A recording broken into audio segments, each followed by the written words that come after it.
Everyone, Kevin from H-Town wishing you well on this late winter day. One of the biggest catchphrases in all of government and employment and academia and even pop culture is diversity. It has become like a magic word where if you just say things are diverse, it will make it better, or at least make it seem good. And I've always thought this was an interesting concept because diversity truly is in the eye of the beholder. But in our culture today in the United States, we're told diversity is the savior of all things, that it's diversity that makes us strong and great and wonderful. So I decided to take a look at the federal government's standards for diversity, specifically in the workplace. And I noted that there were several classes or statuses of people, or you could say identities of people that were protected by federal law. In other words, no one could be fired or let go of their job due to these particular statuses or identities. And looking at the website, which I'll put in the description box below, it's from the Equal Employment Opportunity Commission, part of the federal government. And their protected statuses for employees include race, color, religion, sex, pregnancy, sexual orientation, gender identity, national origin, age, if you're 40 or older, disability, and genetic information. So based on these statuses or identities, a person at the workplace cannot be discriminated against. In other words, no one can use your race or color or religion or sex or gender identity or age or national origin against you as a reason to let you go or treat you poorly. And I agree with that approach. I think those are all great protections. But I noticed something that was missing from this list. And if you take a look at the document, you may pick up on that as well. What's missing is actually equally as important, if not more important, than all of those statuses that I listed. And that is intellectual diversity. You'll notice in this listing of statuses and classes and identities, the one thing that is surely not protected is your point of view, intellectual diversity. It's nowhere on the list.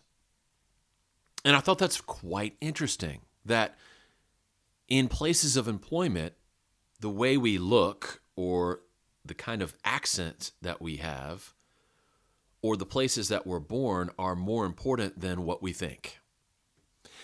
And even more interestingly, this is mirrored throughout our pop culture and through academia as well, where diversity, quote unquote, is defined as essentially how people look or who they love or where they're born.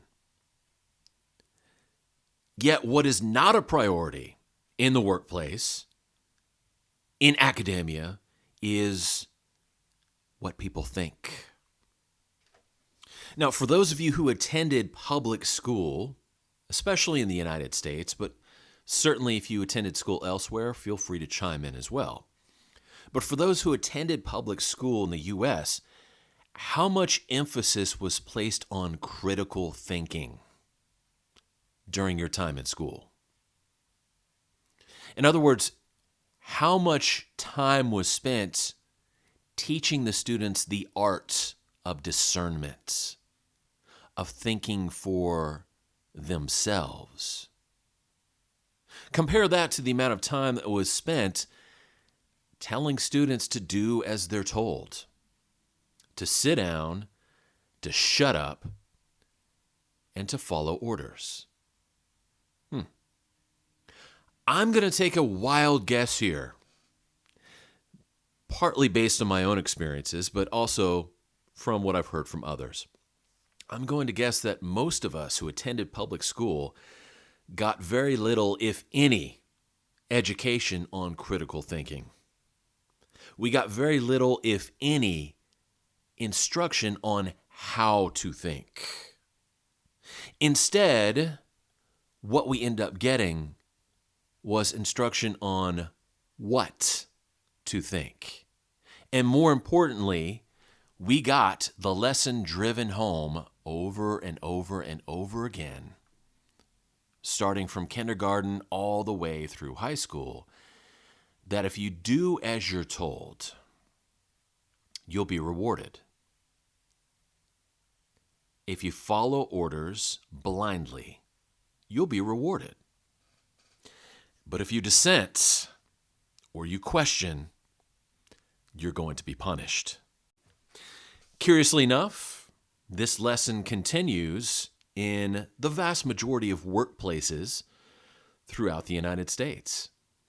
And it's solidified and made official when you take a look at who is protected at the workplace and who isn't. It's actually spelled out very clearly. Diversity, as it's defined in our culture, pertains to how people look, pertains to who they love, and it pertains to where they're born. But it does not include what they think. And this, my friends, is the secret of quote-unquote diversity. This is the secret of the whole concept as it's known today. Diversity is where everyone looks differently, but they all think the same. And as the old saying goes, if everyone's thinking the same, no one's thinking at all.